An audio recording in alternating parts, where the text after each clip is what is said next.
Dia 187, segundo Crônicas, capítulo 2, versículo 18, ao capítulo 4, versículo 4. Caleb, filho de Esrom, gerou filhos de Azuba, sua mulher, e de Jeriote. Os filhos destes foram Jezer, Sobabe e Ardom. Azuba morreu e Caleb tomou para si Efrata, da qual lhe nasceram Ur. Ur gerou Uri e Uri gerou Bezalel. Então Arzon teve relações com a filha de Maquir, pai de Gileade. Ele tinha 60 anos de idade quando a tomou, e ela deu à luz Segube. Segube gerou Jair, que teve 23 cidades na terra de Gileade. Jesur e Arã tomaram as aldeias de Jair, juntamente com os Kenate e suas aldeias, a saber, 60 lugares. Todos estes foram filhos de Maquir, pai de Gileade. Depois da morte de Esrom, em Caleb Efrata, Abia, filha de Esrom, lhe deu à luz Azur, pai de Tecoa. Os filhos de Jerameel, primogênito de Esrom, foram Rão, o primogênito, Buna, Orém, Ozem e Aías. Jerameel teve outra mulher, cujo nome era Tara. Esta foi a mãe de Onã. Os filhos de Rão, primogênito de Jerameel, foram Maás, Jamim e Equer. Os filhos de Onã foram Samai e Jada. E os filhos de Samai foram Nadab e Abizur. A mulher de Abizur chamava-se Abi-Ail, e lhe deu à luz Abã e Molide. Os filhos de Nadab foram Seled e Apaim. E Seled morreu sem filhos. Os filhos de Apaim foi Ize. O filho de Ize foi Sezã, e o filho de Sezã foi Alai. Os filhos de Jada, irmão de Samai, foram Jéter e Jonatas. E Jéter morreu sem filhos. Os filhos de Jonatas foram Pelete e Zazá. Estes foram os filhos de Jerameel. Sezã não teve filhos, mas filhas. E Sezã tinha um servo egípcio, cujo nome era Jara. Sezã deu sua filha por mulher a Jara, a quem ela deu à luz Atai. Atai gerou Natã, e Natã gerou Zabade. Zabade gerou Eflau, e Eflau gerou Obed. Obed gerou Jeú, e Jeú gerou Azarias. Azarias gerou Elis, e Elis gerou Eleasa. Eleasa gerou Sismai, e Sismai gerou Salum. Salum gerou Jecamias, e Jecamias gerou Elisama. O primogênito de Caleb, irmão de Jerameel, foi Maresa, que foi pai de Zife. O filho de Maresa foi Abiebron. Os filhos de Hebron foram Coré, Tapua, Requem e Sema. Sema gerou Rão, pai de Jorqueão, e Requem gerou Samai. O filho de Samai foi Maom, e Maom foi pai de Bet-Zur. Efá, a concubina de Caleb, deu à luz Arã, Moza e Gezés. E Arã gerou Gezés. Os filhos de Jadai foram Regem, Jotão, Gezã, Pelete, Efá e Saaf. De Maaca, sua concubina, Caleb gerou Seber e Tiraná.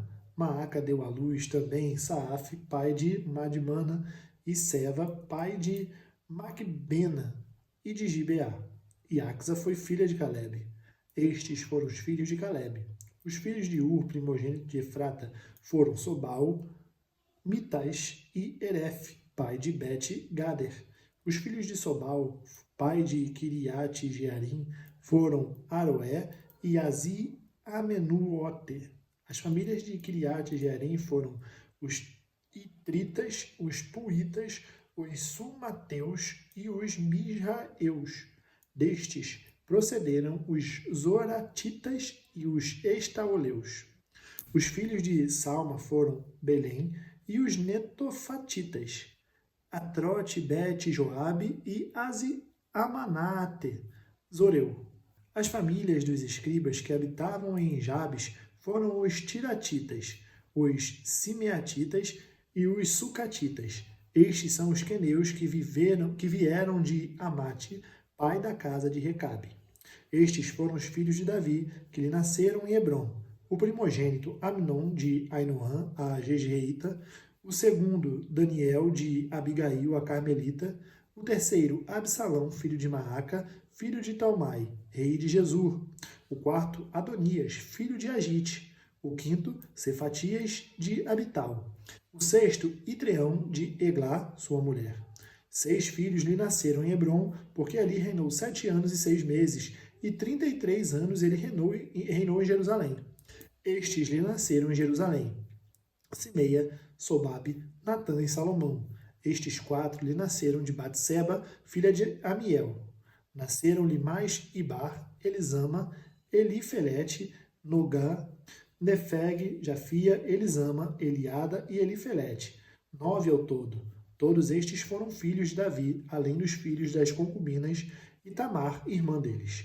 O filho de Salomão foi Roboão, de quem foi filho Abias, de quem foi filho Asa, de quem foi filho Josafá, de quem foi filho Jeorão, de quem foi filho Acasias, de quem foi filho Joás, de quem foi filho Amazias, de quem foi filho Azarias, de quem foi filho Jotão, de quem foi filho Acais, de quem foi filho Ezequias, de quem foi filho Manassés, de quem foi filho Amon, de quem foi filho Josias. Os filhos de Josias foram o primogênito Joanã, o segundo Jeoaquim, o terceiro Zedequias, o quarto Salum. Os filhos de Jeoaquim foram Jeconias e Zedequias. Os filhos de Jeconias, o cativo, foram Sealtiel, Malquirão, Pedaías, Senazar, Jecamias, Osama e Nedabias. Os filhos de Pedaías foram Zorobabel e Simei. Os filhos de Zorobabel foram Mesulão e Ananias, e Selomite, irmã deles, e Azuba, Oel, Berequias, Azadias e Jusabe, Ezede, 5 ao todo. Os filhos de Ananias foram Pelatias e Jesaías. Os filhos de Refaías, os filhos de Arnã, os filhos de Obadias, os filhos de Secanias. O filho de Secanias foi Semaías. Os filhos de Semaías foram Atus, Igal, Barias, Nearias e Safate, 6 ao todo. Os filhos de Nearias foram Elionai, Ezequias e Asricão, 3 ao todo. Os filhos de Elionai foram Odavias, Eliasibe, Pelaías, Acube, Joanã, Delaías e Anani, 7 ao todo. Os filhos de Judá foram Pérez, Esrom, Carme, Ur e Sobal. Reaías, filho de Sobal, gerou Jaate, Jaate gerou Almai e Laade. Estas são as famílias dos Zoratitas. Estes foram os filhos do pai de Etã, Jejeel, Isma e Ibás. E o nome da irmã deles era Azelelpone. E mais Penuel, pai de Gedor, e Ézer, pai de Uzá. Estes foram os filhos de Ur, o primogênito de Efrata e pai de Belém. Atos capítulo 24, do versículo 1 ao 27. 5 dias depois, o sumo sacerdote Ananias foi até Cesareia com alguns anciãos e com certo orador chamado Tértulo, os quais apresentaram ao governador a sua acusação contra Paulo. Depois que Paulo foi chamado, Tértulo passou a acusá-lo, dizendo: Excelentíssimo Félix, tendo nós desfrutado de paz perene por meio do Senhor, e tendo sido feitas por seu providente cuidado notáveis reformas em benefício deste povo, sempre e em todos os lugares reconhecemos isto com profunda gratidão. Entretanto, para não deter o Senhor por muito tempo, peço que, de acordo com a sua clemência, nos ouça por alguns instantes. Porque, tendo nós verificado que este homem é uma peste e promove desordem entre os judeus do mundo inteiro, sendo também o principal agitador da seita dos nazarenos, o qual também tentou profanar o templo, nós o prendemos com o intuito de julgá-lo segundo a nossa lei. Mas sobrevindo o comandante Lísias e o arrebatou das nossas mãos com grande violência, ordenando que os seus acusadores viessem à presença do Senhor. Se o interrogar, o Senhor mesmo poderá tomar conhecimento de todas as coisas de que nós o acusamos. Os judeus também concordaram na acusação, afirmando que estas coisas eram assim.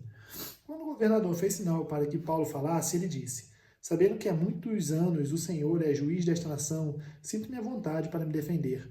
O Senhor mesmo pode verificar que não se passaram mais de 12 dias desde que fui a Jerusalém para adorar a Deus, e que não me acharam no templo discutindo com ninguém, nem agitando o povo, fosse nas sinagogas ou na cidade. Nem podem provar diante do Senhor as acusações que agora fazem contra mim. Porém confesso ao Senhor que, segundo o caminho a quem chamam seita, assim eu sirvo ao Deus de nossos pais. acreditando em todas as coisas que concordam com a lei e os escritos dos profetas, tendo esperança em Deus, como também estes a têm, de que haverá ressurreição, tanto de justos como de injustos. Por isso também me esforço por ter sempre uma consciência pura diante de Deus e dos homens. Depois de anos, vim trazer donativos para o meu povo e também fazer ofertas. E foi nesta prática que alguns judeus da província da Ásia me encontraram já purificado no templo, sem ajuntamento de povo e sem tumulto, os quais deviam comparecer diante do Senhor e fazer as acusações, se tivessem alguma coisa contra mim. Ou então que estes homens que estão aqui digam que crime acharam em mim por ocasião do meu comparecimento diante do Sinédrio, salvo estas palavras que clamei estando entre eles. Hoje estou sendo julgado por vocês por causa da ressurreição dos mortos. Então Félix, conhecendo mais acuradamente as coisas relacionadas com o caminho, adiou a causa, dizendo: quando chegar o comandante Lísias, tomarei uma decisão a respeito do caso de vocês. E ordenou ao centurião que conservasse Paulo na prisão, tratando-o com tolerância e não impedindo que os seus próprios o servissem. Passado alguns dias, Félix veio com Drusila, sua mulher, que era judia, mandou chamar Paulo e passou a ouvi-lo a respeito da fé em Cristo Jesus. Quando Paulo começou a falar sobre a justiça, o domínio próprio e o juízo vindouro, Félix ficou amedrontado e disse: por agora você pode retirar-se, e quando eu tiver oportunidade mandarei chamá-lo. Ao mesmo tempo, esperava que Paulo lhe desse dinheiro. Por isso, chamando mais frequentemente, conversava com ele. 2 anos mais tarde, Félix teve por sucessor Pórcio Festo, e como Félix queria assegurar o apoio dos judeus, manteve Paulo encarcerado. Salmos capítulo 4, versículo 1 a 8. Responde-me quando clamo, ó Deus da minha justiça. Na angústia tu me deste alívio. Tem misericórdia de mim e ouve a minha oração. Filhos dos homens, até quando vocês vão querer transformar a minha glória em vergonha? Até quando amarão a vaidade e buscarão a mentira? Saibam, porém, que o Senhor distingue para si o piedoso. O Senhor me ouve quando eu clamo por ele. Tremam de medo e não pequem. Consultem no travesseiro o coração e sosseguem.